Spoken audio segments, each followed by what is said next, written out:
መልካም እንግዲህ ሰዎች ስለርሶ ሲያነሱ አቶ ታዬ ከሳቸው ባህሪ አንፃር ፖለቲካ አይሻላቸውም እንደው ባይገቡበት ይሻላል ውሸት አያውቁም ማስመሰል አያውቁም የፖለቲካ ሴራውንም ቢያናክል እንደው የሚያውቁት አይመስልምና በፖለቲካ ውስጥ ያሉ ውሸቶችን ወይ ደግሞ በታክቲክ ለማምለጥ የሚደረገውን ነገር እሳቸው ወደፊት ለፊት በመጋፈጥ ያረጉታል ብለው ያማውታል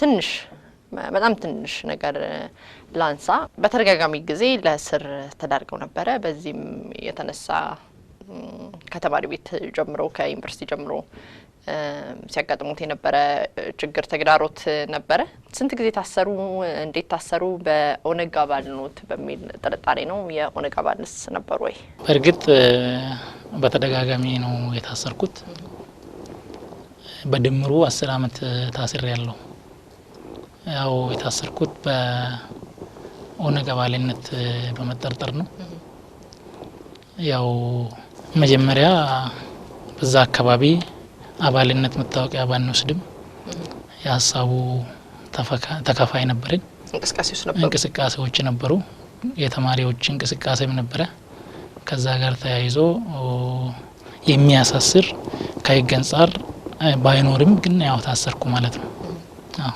ትምርቱ ስንት ጊዜ ፈጨ ከዩኒቨርሲቲ ትምርቶትን ለማጠናቀቅ በ1994 ነው የገባሁት አዲስ አበባ ዩኒቨርሲቲ የጨረስኩት ደግሞ በ2009 ነው ማለት ምንድነው ያው 16 አመት ነው የፈጀው ማለት ነው ትምርቱን ለማጠናቀቅ አዎ እንግዲህ ከዛ በኋላ በተለይ ይሄ ኦህዴድ ወደፊት ሪፎርም አድርጎ ወደፊት ወደ ግንባር እየመጣ በነበረበት ሰዓት እርሶ የኦህዴድን አቋም በመደገፍ ጽሁፎቹ ይታወቃሉና ሙሉ በሙሉ ከኦነግ የከዱበትን ምክንያት ቢያስቀምጡ አንደኛ የነበረው እንቅስቃሴ ለውጥ ለማምጣት ነው እንጂ በአንድ ድርጅት ወይም በሌላ ታቅፎ ሰው ለዘመናት መቆየት አይደለም ለውጥ መምጣት አለበት ከተሰለፍንለት ዓላማ አንፃር ወደፊት የሚያራምድ አቅም ያለው ደግሞ እርምጃ መጀመሪያ አካል ስለነበረ ኦህዴድ በወቅቱ እና ደግሞ በህብረተሰቡም ዘንድ የቅቡልነት በተወሰነ መጠን ያው ችግር ስለነበረ በዛ የለውጥ ኃይል እየመጣ ስለነበረ ያን ለውጥ ኃይል ደግሞ ህብረተሰቡም እንዲረዳ እየመጣ ያለው ለውጥ ተጨባጭ መሆኑን እኔም ባለኝ አቅም ለማስረዳት ሙከራ አድርጌያለሁ እዛ ጋር ደግሞ ለምንድነው የለቀቀው ላልሽኝ በርግጥ አባል እንዳልነበርኩ ነግሬሻለሁ ያሳቡ ግን በድጋፍ ደረጃ ነበረ ያ ደግሞ በሂደት እንቅስቃሴውም አንዳንድ ማለት ተግባራትንም አደረጃጀቱንም አንዳንድ ነገሮች ሲታይ ያው በወቅቱ አየሁና ከኔ ዓላማ ከኔ ፍላጎት ጋር የማይሄድ በመሆኑ ወደዚህ ይሄኛውን ወደ መደገፍ መጣው ማለት ነው መልካም እንግዲህ ሰዎች ስለርሶ ሲያነሱ አቶ ታዬ ከሳቸው ባህሪ አንፃር ፖለቲካ አይሻላቸውም እንደው ባይገቡበት ይሻላል ውሸት አያውቁም ማስመሰል አያውቁም የፖለቲካ ሴራውንም ቢያናክል እንደው የሚያውቁት አይመስልምና በፖለቲካ ውስጥ ያሉ ውሸቶችን ወይ ደግሞ በታክቲክ ለማምለጥ የሚደረገውን ነገር እሳቸው ወደፊት ለፊት በመጋፈጥ ያረጉታል ብለው ያማውታል እንደም ከዚህ ጋር ተይዞ ሲነሳ ከጥቂት ወራት በፊት የቡራዩን ግጭት ተከትሎ ሰልፍ ተደርጎ ነበር በከተማ ውስጥ እና ሰልፉ የመፈንቅለ መንግስት ቅኝት ነበረው ተብሎ በሰዓቱ ተምቶ ነበር በጊዜው የተደረገው በአዲስ አበባ ከተማ ውስጥ ተደርጎ የነበረው ሰልፍ ህዝባዊ ሰልፍ መፈንቅለ መንግስት ይመስል ነበር የመፈንቅለ መንግስት ሙከራም ነው ተብሎ ነበር እሱን ተከትሎ በቀጥታ ወደ ገጾት ሄዱና እርሶ እንደዛ ከሆነማ ከአዲስ አበባ እንደዚህ ውጡ መባል ተጀመረ። እንደዛ ከሆነ እንተያያለን ቆዩ ብለው ጻፉና ምን ማለት ፈልገው ነው? ምን ነካውት? አንደኛ እንተያያለን የሚል አይደለም የወጣው። ምንድነው የነበረው?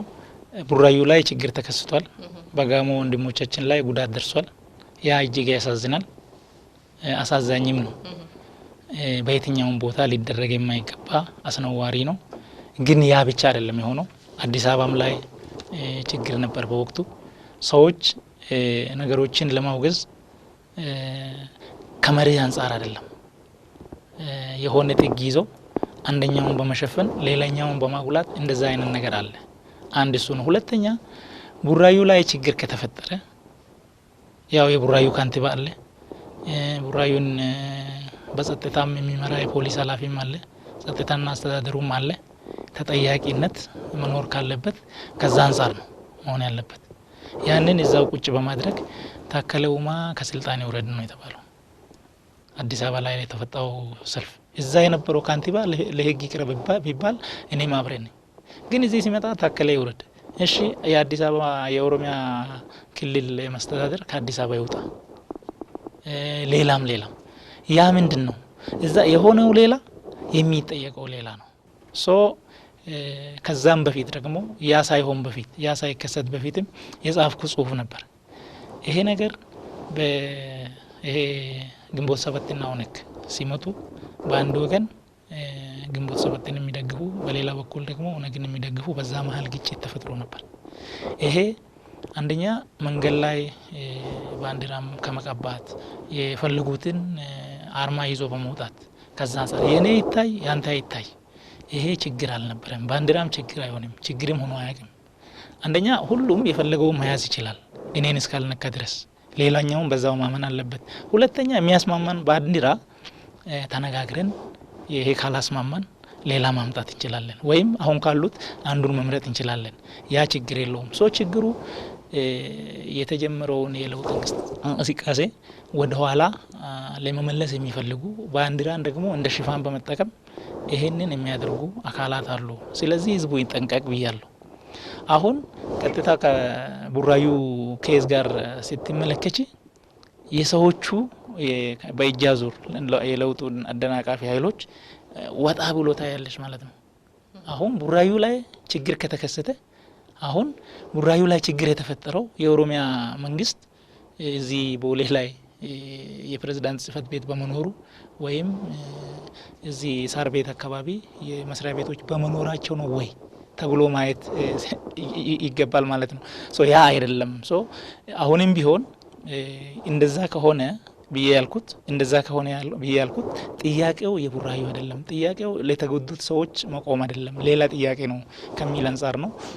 ሰዎች ደግሞ አሁንም ይሄንን የተረዱ ሆን ብሎ ያልተረዱ ደግሞ ሆን ብሎ ነገሮችን በሚያዛቡ ሰዎች እንትን ብለው እኔን ብላክ ሜል ለማድረግ ተሞክሯል ማለት ነው። ግን ሆኖም እንደውም የሰማሁት ቅድም ከነገርኩት ታሪክ ጋር ነው። አቶ ታየ አንድ ከፍተኛ አመራር ይህን መጻፋቸው እንደሚያስወቅሳቸው አያውቁም። ግን ቅንነቱና ይሄ የሴራ ፖለቲካውን ውስጥ ጠልቆ አለመግባቶትን ነው በአብዛኛው ከዚህ ጋር እያይዘው ከጽሁፉ ጋር እያይዘው ሲናገሩ የነበረው። ለማንኛውም ለመንደርደሪያ ያነሳሁት ሀሳብ ነው። እንግዲህ በአገሪቱ ላይ ሚሊዮኖች እንደሚያምኑት አገሪቱ በለውጥ ውስጥ ናት። ለውጥ ላይ ነን፣ ሽግግር ላይ ነን ብለው ሚሊዮን የአገሪቱ ሰዎች ያምናሉ። በዚህ ለውጥ ውስጥ ከአራቱም ድርጅቶች ውስጥ ኢህአዴግ የሚባለው የአራት ድርጅቶች ህብረት እንደሆነ ይታወቃል። ከዛ ውስጥ ለለውጡ ህወሓት ድርሻ ነበረው ወይስ እንቅፋት ነበር ለለውጡ? ኦፍ ኮርስ ይሄን ነገር ያው ሰፋ አድርጎ ማየት ጥሩ ነው። ይሄ ለውጥ በሁሉም ኢትዮጵያውያን በኢህአዴግም ውስጥ በሁሉም ትብብር የሆነ ነው ብዬ ነው የማምነው። ለምንድን ነው ህወሓትን አሁን ብትመለከቺ በወቅቱ ይሄ ለውጥ እንግዲህ አመራር ሲቀየር ያ በሀሳብ ልዕልና ተወያይተው አመራር ሲቀየር ቅር ያላቸው ሰዎች አሉ ነበሩ። ቅር ብላቸውም ግን ያደረጉት ምንድነው ወደ አልሆነ አቅጣጫ አልገፉም ማለት ነው። አሁን የሆነ የሚሊተሪ አመራር ጫፍ ላይ የነበረ ሰው በወቅቱ የሚያዛቸው ሰራዊት ነበሩት። ራሱ መተኮስ ይችላል፣ ማስተኮስም ይችላል። ወደ ሊቢያ አይነት፣ ወደ ሶሪያ አይነት፣ ወደ የመን አይነት የማምራት እድሎች ነበሩ። ስለዚህ አይ ለሀገሬ የሚል ስሜት ነበር ማለት ነው። ስጋት ቢኖርም ስሜት ነበር። በቀጥታ ያስቀምጡ ህወሓት በምርጫው ወደፊት እንዲገፋ በዛ ውስጥ ምርጫ እንደተካሄደ ይታወቃል። ከጥቂት ወራት ጊዜ ውስጥ ህወሓት ለለውጡ ደንቃራ ነበር ወይስ ተሳትፎ ነበረው የሚለው በቀጥታ ያስቀምጡ። አሁን የለውጡ ደንቃራ ነበረ ተብሎ ያው ለብቻው አንዱን ወይም ሁለቱን ለማለት ሳይሆን ለውጡን የሚያደናቅፍ አስተሳሰብና ተግባር ያላቸው በሁሉም ድርጅቶች ውስጥ አሉ። በሁሉም ድርጅቶች ውስጥ በአራቱም ድርጅቶች ውስጥ አሉ። በተወሰነ መጠን ያው የድርሻ መበላለጥ ሊኖር ይችላል። ለውጡንም በማምጣት አንጻር ለውጡንም ከመደገፍ አንጻር በሁሉም ድርጅቶች ውስጥ የለውጡ ደጋፊዎች አሉ። እሱም የድርሻ መበላለጥ ሊኖር ይችላል እንጂ ኢህአዴግ እንደ ኢህአዴግ ውይይትም ሲደረግ ችግሮቹም ሲተነተኑ የወደፊት አቅጣጫዎችም ሲቀመጡ ሁሉም ተስማምቶበት የራሱን ሀሳብ አስቀምጦ በሀሳብ ተደማምጦ በሀሳብ ሌልና ማምኖ ተቀብሎ ነው የገባው እና ከዛ አንጻር ቢታይ ነው የሚሻለው። የአራቱም ፓርቲዎች እርስዎ እንደሚያምኑት በሳቱ እኩልና ተመሳሳይ ስልጣን ነበራቸው ብለው ነው? አራቱም ፓርቲዎች እኩል የህወሓት የበላይነት በውስጡ አልነበረም?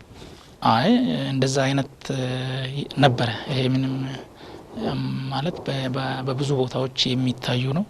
አንዱ የበላይ ሌላው የበታች፣ አንዱ ተጠቃሚ ሌላው ተጎጂ ቢሆንም ግን ያንን ችግር የአንድ ብቻ ማድረግ አይቻልም።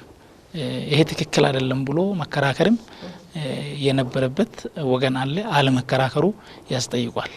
ቀደም ብሎ ማለት ነው። ከአሁኑ ጊዜ ቀደም ብሎ ይሄ ልክ አይደለም በዚህ አዋጣንም ብሎ ማለት ይችላል።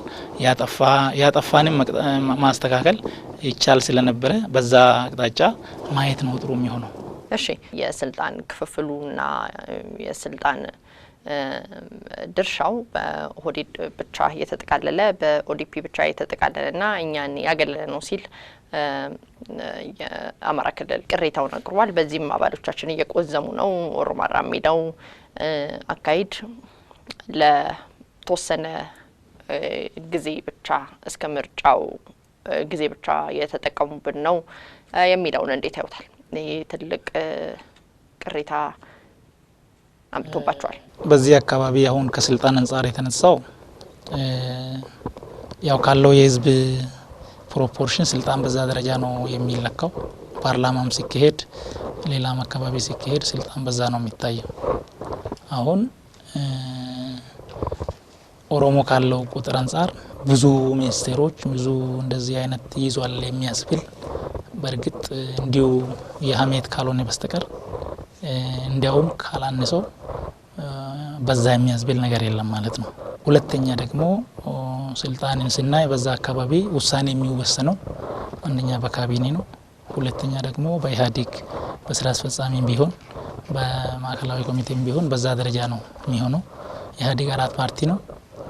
በ4 ፓርቲዎች በስራ አስፈጻሚ ደረጃ 99 አባላት የሚሳተፉበት ነው ያለው። በኢህአዴግ ምክር ቤትም በዛው 45 ሰው የሚሳተፍበት ነው።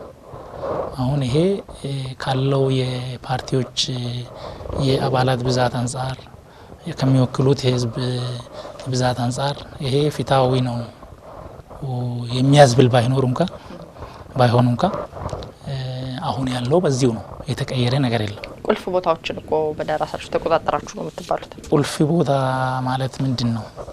ቁልፍ ቦታ አሁን ቁልፍ ያልሆነ የት አለ? ሁሉም ሚኒስቴር ሲመሰረት በዛ አግባብ የሚሰራ አስፈላጊ ለዚህች ሀገር ግንባታ አስፈላጊ ነው ተብሎ የሚሰጥ ነው። ዝም ብሎ አይደለም የሚደረገው ታይቶ ነው። ሶ አሁን አንድ በዛ ደረጃ ማየት ነው። ሁለተኛ ስልጣን ሲናይ ከፖለቲካ አንጻር ምንድነው ያደረግነው? አሁን አንድ ሰው የሆነ ቦታ ላይ ቢቀመጥ እዛ ጋር በመቀመጡ ሌላውን በማግለል ለኦሮሞ ብቻ የሰራ ከሆነ እሱ ችግር ፈጥሯል። አማራም ቢሆን የሆነ ቦታ ተቀምጦ ሌላውን በማግለል በዛ ደረጃ ለራሱ የኔ ወገን ነው ለሚለው ብቻ የሚሰራ ከሆነ በኢትዮጵያ ደረጃ ቁጭ ብሎ ይሄ አግባብ አይደለም። አሁን ለምሳሌ ፍትህ ሚኒስቴሩ አካባቢ ብትሄጂ ያው የፍትህ ችግር በአጠቃላይ አለ፣ በአጠቃላይ ነበረ። ግን ደግሞ ብዙ ሊባሉ የሚችሉ በርካታ መልካም ነገሮች ደግሞ ተሰርቷል። እነዛ መልካም ነገሮች የተሰሩት ለአንድ ወገን አይደለም። የጸረ ሽብርተኝነት ህጉ ሲሰረዝ ከአንዱ ተነስቶ ሌላው ላይ አልቀረም። እስረኞች ሲፈቱ የአንዱ ወገን ተፈቶ ሌላው አልቀረም። ሶ እዛ ጋር ማንም ሆነ ማንም አሁን እዛ ካሉት አቶ ብርሃኑ ጸጋዬ ጋር እሳቸው የሚሰሩትን ቢሰራ ማንም ሆነ ማንም ምንም ችግር የለውም ማለት ነው። የኛ ሀገር ችግር ምንድነው? ብዙ ነገሮች ተቋማዊ አይደሉም። ተቋም አልተገነባም። ከሚኒስቴሮች አንጻርም እዛ አካባቢ ችግር አለ። ተቋም ቢኖር ከዚህ አንጻር ማንም ቢሆን ስልጣን የአንድ እናት ልጆች እንኳን ቢሆኑ የአንድ እናት ልጆች እንኳን ቢሆኑ ለዚህች ሀገር አግባብነት ያለው ነገር የሚጠቅም ነገር ከሰሩ ጥሩ ራዕይ ካላቸው ራዕዩንም ደግሞ ለማስፈጸም መልካም ተግባራትን ከፈጸሙ ያ ችግር የለውም። ሶ እነዛን ነገሮች በዛ ብናይ ኦሮሞ አሁን የትም ቢሆን ኦፍ ኮርስ ቅድም ካልኩ መሰረት ቁልፍ ቦታ የሚባለው ነገር ሊባል ይችላል፣ ግን አይደለም። ሁሉም ቁልፍ ናቸው። ትምህርት ቁልፍ ነው ለሀገር፣ ለምሳሌ ግብርና ቁልፍ ነው ኦፍ ኮርስ። ከዛም ባህልም ቁልፍ ነው ለአንድ ሀገር። ባህል መሰረት ነው። ያ ከሌለ አሁን ፖለቲካው በባህል ላይ ይመሰረታል፣ ኢኮኖሚው በባህል ላይ ይመሰረታል።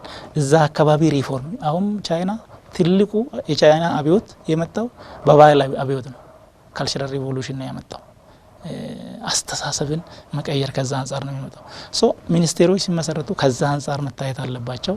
ግን ደግሞ ከሁሉም በላይ ማየት ያለብን ከሁሉም